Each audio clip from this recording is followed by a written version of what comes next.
আসসালামু আলাইকুম। 2018 সালের পাতানো এবং ষড়যন্ত্রমূলক নির্বাচনের দায়িত্বে থাকা 33 জন যুগ্ম সচিবকে ওএসডি করল বর্তমান অন্তর্বর্তীকালীন সরকার। বিভিন্ন মন্ত্রণালয়, বিভাগ ও দপ্তরে দায়িত্বে থাকা 33 যুগ্ম সচিবকে জনপ্রশাসন মন্ত্রণালয়ের বিশেষ ভারপ্রাপ্ত কর্মকর্তা ওএসডি করা হয়েছে। বর্তমান অন্তর্বর্তীকালীন সরকার এই পদক্ষেপ নিয়েছেন। সম্ভবত আর কিছুদিন পর আমরা শুনবো যে এই 33 জনের ভাগ্যে অন্য কিছু ঘটে যেতে পারে।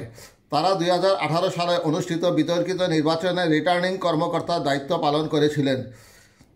বুধবার 19 ফেব্রুয়ারি জনপ্রশাসন মন্ত্রণালয় থেকে এই সংক্রান্ত 6টি বিজ্ঞাপন জারি করা হয়েছে। এর মধ্যে 5টির প্রতিটিতে 6 জন করে এবং একটিতে 3 জন কর্মকর্তাকে ওএসডি করার কথা জানানো হয়েছে। তবে কী কারণে তাদের ওএসডি করা হয়েছে তা প্রজ্ঞাপনে উল্লেখ করা হয়নি।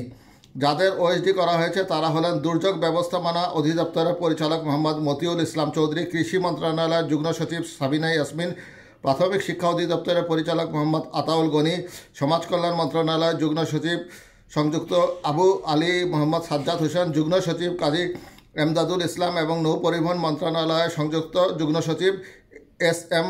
মুস্তাফা কামালকে ওএসডি করা হয়েছে।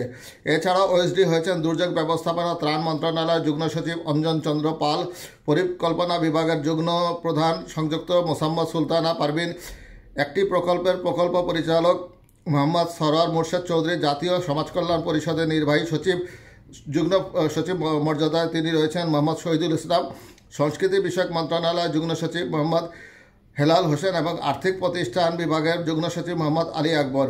এছাড়া বাণিজ্য মন্ত্রণালয়ের যুগ্ম সচিব মোহাম্মদ দাউদুল ইসলাম, শিল্প মন্ত্রণালয়ের যুগ্ম সচিব মোহাম্মদ মাজিদুর রহমান খান, প্রবাসী কল্যাণ ও বৈদেশিক কর্মসংস্থান মন্ত্রণালয়ের যুগ্ম সচিব এজেডএম নুরুল হক, বাংলাদেশ সরকার রাবার বোর্ডের পরিচালক এস.এম. আজিয়র রহমান, ঢাকা উত্তর সিটি কর্পোরেশনের যুগ্ম সচিব মোহাম্মদ মাসুদ আলম সিদ্দিক এবং সড়ক পরিবহন ও মহাসড়ক বিভাগের যুগ্ম সচিব গোলাম চন্দ্র দাসকে ওএসডি করা হয়েছে। বাংলাদেশ পেট্রোলিয়াম কর্পোরেশনের পরিচালক কবির মাহমুদ, বিমান বাংলাদেশ এয়ারলাইন্স লিমিটেডের পরিচালক মাহমুদুল আলম, বিমান বাংলাদেশ এয়ারলাইন্স লিমিটেডের পরিচালক হায়াতুদ্দৌলা খানকে বিশেষ ভারপ্রাপ্ত কর্মকর্তা করা হয়েছে। কারিগরি শিক্ষা বোর্ডের অধিদপ্তরে বরিশালের আঞ্চলিক পরিচালক মোহাম্মদ আবুল ফজল মীর, বাংলাদেশ কৃষি কর্পোরেশনের সদস্য পরিচালক মঈন উল ইসলাম, বাংলাদেশ নিরাপদ খাদ্য কর্তৃপক্ষের সদস্য মোহাম্মদ ওয়াহিদুজ্জামান, খাদ্য মন্ত্রণালয়ের যুগ্ম সচিব এম মামুনুর রশিদ, অভ্যন্তরীণ বিভাগ সম্পদ বিভাগের যুগ্ম সচিব এস.এম.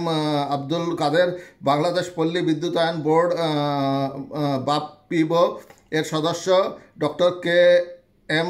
কামরুজ্জামান সেলিম ওএসডি হয়েছেন। একই সঙ্গে নৌ পরিবহন মন্ত্রণালয়ের যুগ্ম সচিব কাজী আবু তাহের, কারিগরি শিক্ষা অধিদপ্তরের পরিচালক মোহাম্মদ মিজানুর রহমান, রাজধানী উন্নয়ন কর্তৃপক্ষের সদস্য মোহাম্মদ আব্দুল আহাদ, মন্ত্রিপরিষদ বিভাগের যুগ্ম সচিব Anarkali Mahmud, Bangladesh trade and tariff কমিশনের সদস্য সৈয়দা ফারহানা কাউনাইন, বাংলাদেশ নিরাপদ খাদ্য কর্তৃপক্ষের সদস্য মাহমুদুল কবির মুরাদকে ওএসডি করা হয়েছে।